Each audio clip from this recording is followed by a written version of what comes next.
Hi, Dr. John Butler. My name's Francesca. So I'd love to talk to you a little bit about bullying and how you feel like hypnotherapy could help with that. Yeah.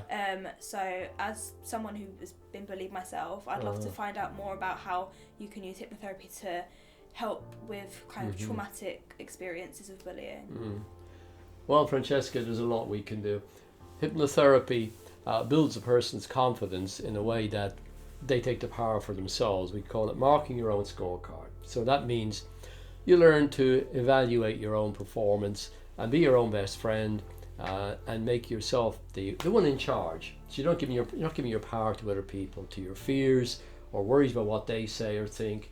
So even if they're very critical, you can say, that's their choice, their decisions. I have my own opinions, my own views.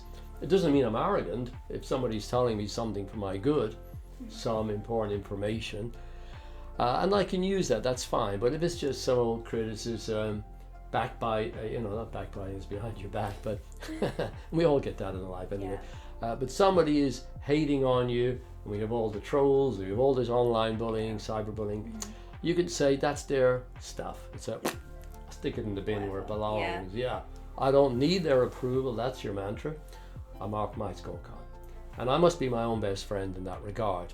And so we build our own confidence. We become very mentally tough. We talk about mental toughness, that grit, because you're always going to have to persist through opposition in life. And the bully is often coming from a place of very little power, but they're often picking on somebody who they feel is either too nice to oppose them or is in a weaker position. So they feel strong because they're standing on that person. You know, a person who's genuinely feeling strong doesn't do that usually. They feel, I don't need to put people down to feel superior. As you know, with many bullies, if you stand up to them and they don't find that you're intimidated, they often give it up. They try for a while, but eventually they go away, which just goes to show again, to prove how weak they really are. And so one can feel almost, in a sense, sorry for them. Their behavior is maybe despicable, but we don't have to descend into hatred about them, which then is giving them power and it damages you. You simply have a strong boundary. It's their stuff. I don't buy into it. It's not healthy, appropriate, or anything else. And you, as a person, and when you're feeling that strength in yourself, you believe in yourself, you trust yourself, you begin to learn to love yourself unconditionally, which is not self-indulgence or anything. It is appreciating, respecting yourself as a full human being, and then empowering yourself so that they can't take that power from you. And so in a way you're able to say, well, let them. Hatred directed towards you is often proof that you're growing. Because it's like I often say, the analogy with the football field, the players are chasing the man with the ball, the player with the ball. They're not chasing the person who hasn't got the ball. So when you're successful in life, you will have haters. You won't always know about it because they're doing it behind your back. That's true. Maybe you walk into the office and everybody stops talking, and then you know they're probably talking about you. But I'm joking about office politics. You can have bullying of many kinds and degrees, of course. but you become, again, very powerful, unstoppable. And we learn as we grow to move out of that childish approval seeking, and then we're not scared of people's opposition and rejection. We can deal with it in a much more powerful, creative, realistic way. And so essentially bullying is never the same again.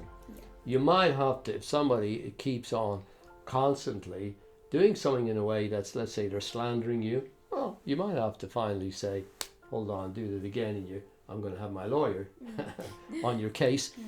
But when it doesn't require that, and most of what they're saying essentially is making them more foolish and weak than they might imagine.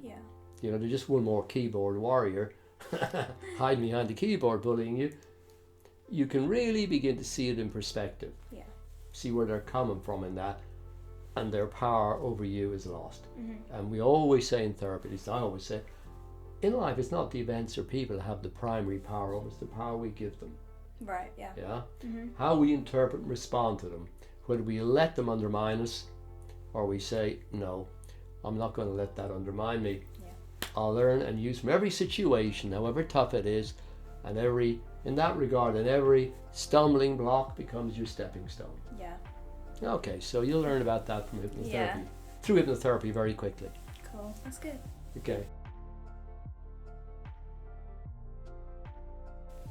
So thank you for that. I really think that's given people an insight who struggle a really good opportunity to try and cope with it. So thank you so much, and I look forward to learning more about it. Thank you.